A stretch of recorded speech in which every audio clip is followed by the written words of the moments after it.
Furacão. Então o Wesley Carvalho comentou alguns pontos. O primeiro deles, a bola parada. O Atlético sofreu 3 gols em 3 jogos, nos 3 últimos jogos em bola parada. Podia até pro Tarcísio se conseguir rodar o gol, né? O gol do São Paulo pra gente ver aí, porque é um lance... Na verdade, assim, foi gol de bola parada e de zaga parada também, exatamente, né? Exatamente, de bola aérea, né? Porque bola aérea e a zaga parada. Exatamente, né? No lance... Gol de zaga parada é melhor definição. Melhor definição, exatamente. Porque o Pablo Maia começa o lance na entrada da grande área.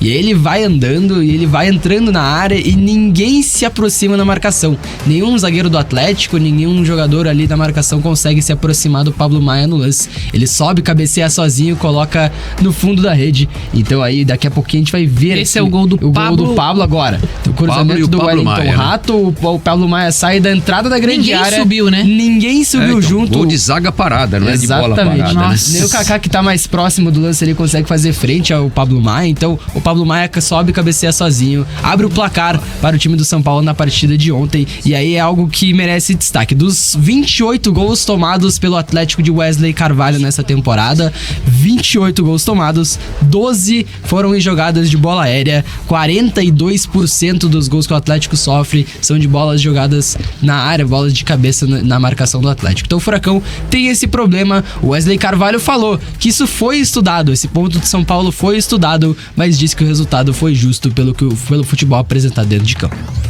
A bola parada também deles era uma bola prevista, inclusive mostrada, e levamos um gol, foi um erro coletivo ali. Mas assim, foi um jogo muito truncado. Digamos que o resultado foi até justo, diferente dos outros jogos que nós fizemos com algumas equipes aqui, que nós criamos 23 oportunidades e a equipe menos, mas assim, foi um jogo muito truncado e assim, se tivesse até por sorte, digamos assim, de sair um vencedor, teria que ser o Atlético, mas assim, foi poucas chances tanto pra gente como pra eles. Tá aí o Wesley Carvalho, então, poucas chances pros dois lados, realmente nenhuma chance muito clara pro São Paulo na partida. O Atlético chegou até a criar 2 lances com o Coelho pela linha de fundo, cruza muito bem e não tem ninguém pra colocar a bola pra dentro. O Canóbio tem um lance bonito em que ele é lançado, consegue ganhar do Nathan Mendes, lateral de São Paulo, leva a bola pra dentro e é uma boa defesa do goleiro Rafael, mas nem tantas chances assim no jogo. O São Paulo, por exemplo, finalizou só 5 vezes. E aí o Atlético não teve capacidade também de mudar o cenário. No segundo tempo, o São Paulo mantinha mais a bola, o São Paulo conseguia manter a bola no campo de ataque, o Atlético não conseguia mudar a partida. E aí o Wesley Carvalho faz 2 substituições. A primeira, ele tira o Bruno Zapelli de campo, inclusive ele fala sobre a situação física do Bruno Zapelli, fala que o Zapelli tem dobrado a performance física nas últimas partidas. Ele tira o Zapelli de campo e coloca o Rômulo, e depois ele tira o Hugo Moura e coloca o Arriagada. Então apenas 2 substituições das 5 que ele pôde fazer, apenas 2 feitas na partida, coloca 2 atacantes e 2 jogadores de meio campo. O Wesley Carvalho falou, era o que tinha para fazer. Era o que nós tínhamos para poder dar essa solução e acredito que foi a decisão melhor tomada, porque teve um momento que eu fiquei tão vulnerável dentro do jogo por ter colocado tanto atacante que o jogo ficou perigoso para nós também.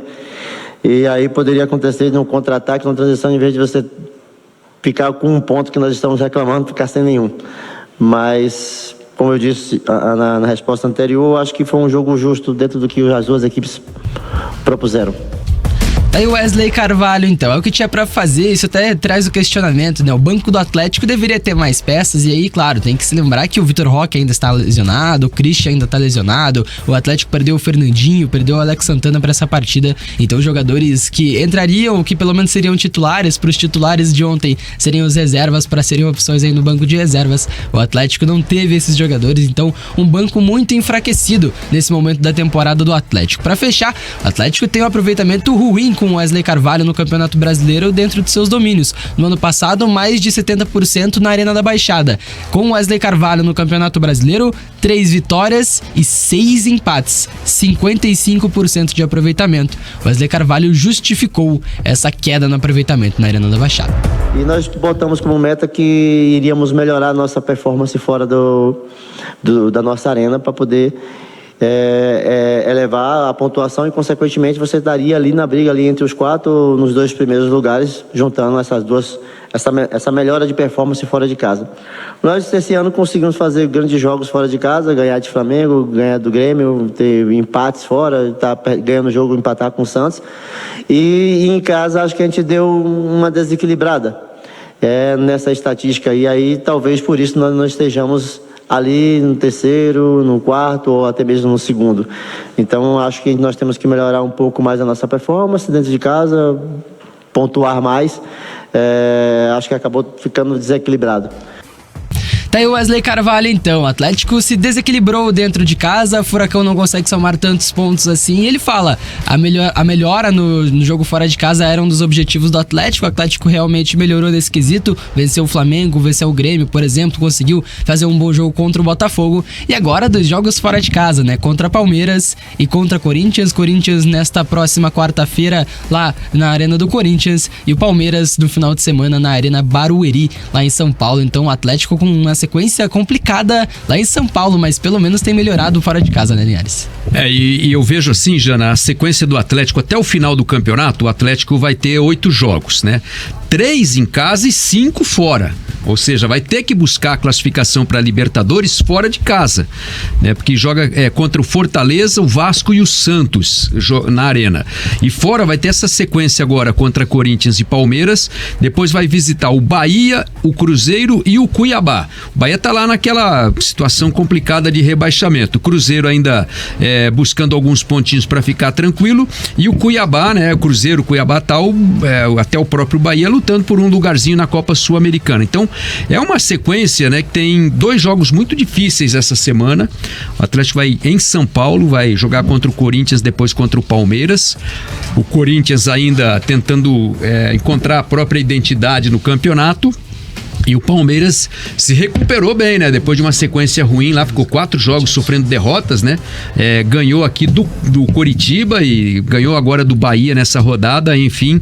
É uma sequência que pode, não tem o confronto direto aí dos times de cima, é só contra a equipe do Palmeiras, né? No sábado.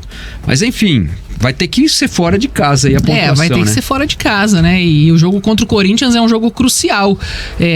Por mais que o Corinthians esteja buscando essa identidade, né? Tá brigando ali no meio, tá tentando se afastar cada vez mais lá de baixo. Em elenco, mesmo o Atlético tendo esse elenco, como a gente falou, mais enfraquecido nos últimos tempos, por conta dos desfalques, das lesões, de jogadores que não conseguiram voltar para ajudar o Atlético nesse momento e tendo que recorrer até aos jogadores da base, o Atlético é superior neste momento ao Corinthians, né? É mais time. Então tem condições, claro, de conseguir vencer mesmo sendo fora. E não dá pra escolher muito, né? Porque se na Arena da Baixada o Atlético tá deixando os pontos escaparem, ele vai ter que buscar como visitante, ainda mais porque ainda tem 5 compromissos dessa maneira. É interessante até a gente ver, né, que quando o Atlético não tinha tantos desfalques, o Arriagada não era nem relacionado pras partidas, né? E o Arriagada tá até entrando nos jogos. Thiago Andrade estava também à disposição, né? Tava ali no banco. Os jogadores da base, Chiquete, Danielzinho, enfim. Então, vejo também como um olhar de preocupação, talvez, do Wesley Carvalho nesse momento, de não ter, assim, muitas peças para tentar fazer as alterações no segundo tempo. E quando você toma um gol de bobeira, de bola parada, como foi novamente, né? Uma fragilidade que o Atlético vem demonstrando desde o ano passado com essa questão da bola parada. E o time perde ali, de certa forma, o placar que estava na mão, né? Tinha conseguido marcar com o Pablo e aí toma o gol de empate, aí se vê obrigado na pressão a conseguir o resultado na arena, tudo vai ficando mais difícil, né? Então o Atlético não pode correr riscos dessa maneira, não pode perder pontos assim, não pode falhar em gols dessa maneira, né? Como é um problema que não é uma novidade, não é uma coisa, é um mérito do São Paulo que tem essa capacidade de conseguir fazer gols dessa maneira. É uma fragilidade do Atlético, então é algo que precisa ser mais trabalhado, mais treinado, porque às vezes numa jogada assim você define o futuro do time. E o Atlético ficar fora da Libertadores no ano do Centenário vai ser visto de qualquer forma pela torcida como um desastre, né? Então ele precisa fazer a parte dele, precisa voltar a vencer rapidamente, mesmo sendo um jogo fora. Eu acho que não se admite outro resultado do que a vitória, até porque agora ficou tudo muito embolado ali, né? E os adversários também conseguindo somar os seus pontos. Então a rodada não foi boa pro Atlético nesse sentido. Em 2004, por exemplo, o Atlético ganhou do Corinthians de 5-0 lá no Pacaembu, né? O Jadson fez 3 gols de e falta, o né? Dagoberto fez os outros 2, né? Mas eram outros tempos, né? Diego, Raulen, Marinho, Fabiano, Marcão, Rogério Correia, Bruno Lança, William, Fernandinho, Jadson, depois entrou o Pingo, Ilan, o Denis, deve ser o Denis Marques, e o Dagoberto era o time do Atlético. Denis Marques. O Corinthians tinha o Fábio Costa, Coelho, Betão, Faldisson, Renato Abreu, Zé Carlos, Wendel, Piá, Rogério. Piá se envolveu depois com o crime, né? Aquele lateral esquerdo, né? Fred Rincon, Gil, Bobô, Jô, Marcelo O Ramos. Corinthians foi caído. Levir depois, né? Coupe era o técnico do Atlético. Esse foi o ano do vice-campeonato, né? Sim. O Atlético estava voando nesse ano aí. E ontem, né, Jana, o Vincenzo tocou aí no ponto, o Wesley falou sobre as substituições, entraram Arriagada e Rômulo nos lugares do Zapelli e do Hugo Moura. Assim, o Atlético tinha Marcão, Chiquete, Léo Ataíde e Danielzinho da base, né, no banco. E o Vinícius Cauê. E o Cauê, mas o Cauê já Sim, pouco mais já rodado vem do jogando, que esses mas aí, sim, né? exatamente. Aí tinha o Matheus Felipe pra zaga e tinha as opções de ataque, que ele usou 2, o Arriagada e o Rômulo. Ele ainda tinha o Thiago Andrade e o William Bigode, né, pra usar. Mas aí também, se ele coloca mais um atacante, ele ia desmontar a estrutura do time, né? Porque ele ia ter que tirar ou o Canóbio, ou o Vitor Bueno, ou o Eric, né? Ou o Pablo mesmo, trocar o Pablo que estava jogando bem, tinha feito o gol. Na verdade, eu acho que ele optou por fazer só essas 2 substituições, porque não tinha realmente, olhando ali pro banco, alternativas adequadas, né? Não tinha. E eu acho que muito também no primeiro tempo, se tivesse o Fernandinho em campo, talvez o cenário fosse um pouco diferente, né? Por mais que o Hugo Moura seja o substituto imediato, são características bem diferentes, né? O Fernandinho pudesse talvez ter ajudado mais o Atlético ofensivamente, né? Nessa capacidade que ele tem de ter uma boa visão de jogo, de inverter jogada, de conseguir fazer essa bola chegar lá na frente com mais qualidade, né? O Atlético teve bastante dificuldade de conseguir finalizar, né? Criou, mas acabou ali no meio de campo, às vezes errando passes e dependendo exclusivamente dos seus laterais, do Coelho e do Canóbio. Então, essa suspensão do Fernandinho eu acho que pesou negativamente também contra o Atlético.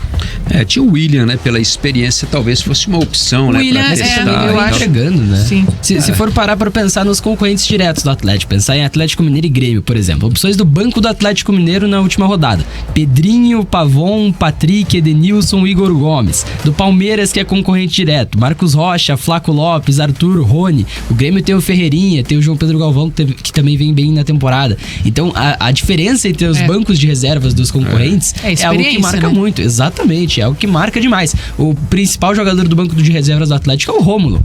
O Rômulo é bom jogador, mas o Rômulo não é um jogador que vai mudar um cenário dentro da partida, né? É que você olha os concorrentes e esses jogadores do banco, eles poderiam ser titulares, né? Exatamente. O Rômulo, exatamente. ele é reserva, né?